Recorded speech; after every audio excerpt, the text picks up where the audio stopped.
Hello good morning साथियों, welcome to MPS motivators. शिक्षा का ऐसा प्लेटफॉर्म है जिस पे आप अपने घर पे रहकर अच्छी शिक्षा को प्राप्त कर सकते हैं। क्लास 10th के अच्छी तैयारी के लिए यदि अभी तक आपने एमपीएस मोटिवेटर्स को सब्सक्राइब नहीं किया है तो एमपीएस मोटिवेटर्स को सब्सक्राइब कर ले, क्योंकि क्लास 10th के साइंस का VVI subjective question, objective questions आपके एग्ज़ाम तक उपलब्ध हो जाएंगे। साइंस का वैसा सब्जेक्टिव क्वेश्चन जो बिहार बोर्ड एग्जामिनेशन में हर साल पूछते आते हैं। अभी हम लोग जो लेकर आए हैं वह चैप्टर नंबर 5 तत्व के आवर्त वर्गीकरण का यह एक बात है जो आप उसको याद कर सकते हैं।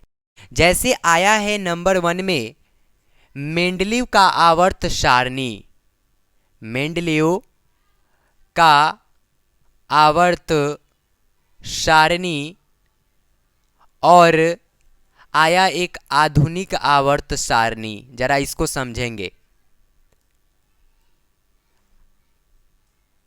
आवर्त सारणी चैप्टर का सर नाम है तत्वों का आवर्त वर्गीकरण। आपके एग्जाम में क्वेश्चन करता है आवर्त कितने होते हैं।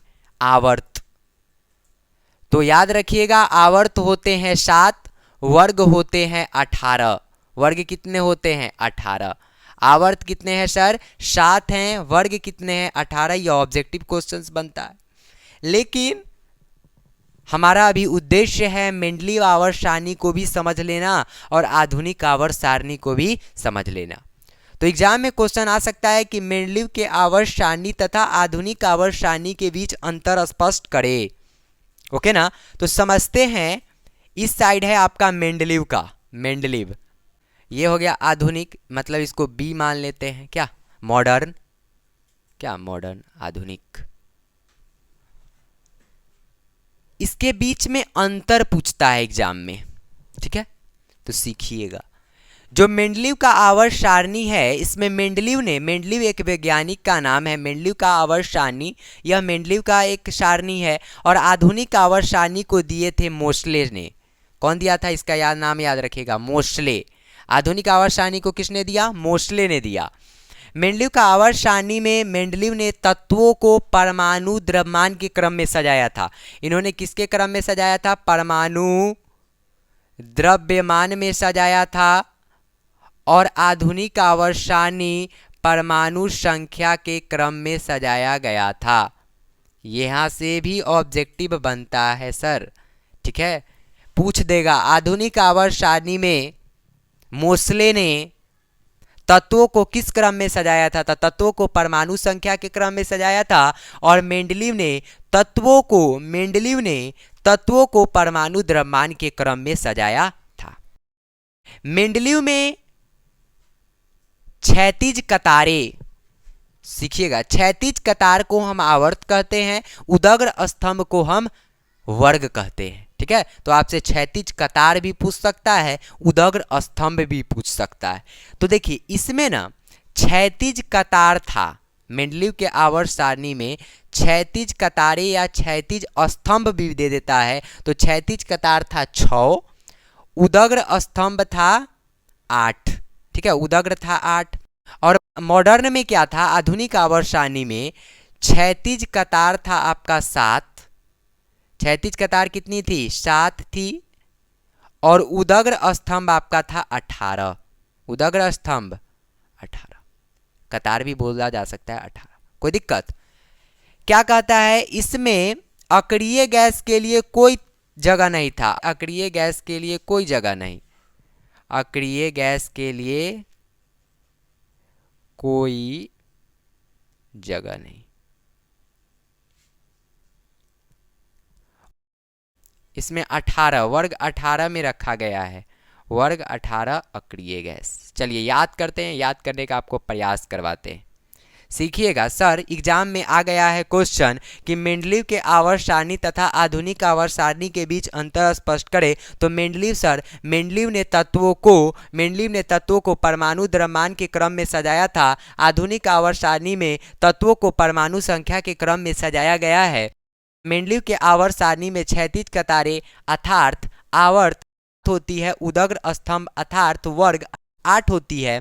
अक्रिय गैस के लिए कोई जगह नहीं था और आधुनिक आवर्त सारणी में क्षैतिज कतारें 7 थी, उदग्र स्तंभ 18 था, अर्थात वर्ग 18 था। वर्ग 18 में अक्रिय गैस को रखा गया है और इसमें मेंडलीव की आवर्त सारणी में अक्रिय गैस के लिए कोई स्थान नहीं था। तो एग्जाम में ये तो आपको सब्जेक्टिव पूछते हैं, लेकिन ऑब्जेक्टिव पूछेगा आधुनिक आवर्त सारणी में आवर्त कितने हैं 7, वर्ग कितने हैं 18, आधुनिक आवर्त सारणी में क्षैतिज कतारें की संख्या कितनी है 7, उदग्र स्तंभ की संख्या कितनी है 18। कोई दिक्कत नहीं होना चाहिए, ये क्वेश्चन आपके एग्जामिनेशंस के लिए बहुत ज़्यादा इंपॉर्टेंट भी होते हैं।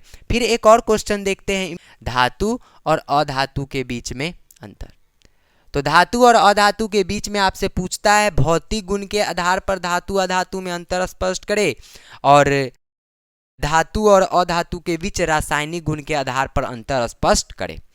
तो भौतिक गुण में क्या होता है, सारे बच्चे को याद होगा, यह चमक देती है, यह चमक देती है और यह चमक नहीं देती है, यह चमक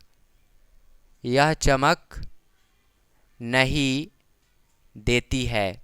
ओके ना, क्या होते हैं बोलिएगा। दूसरा में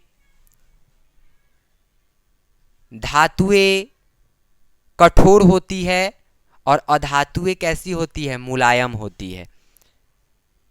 यह कठोर होता है,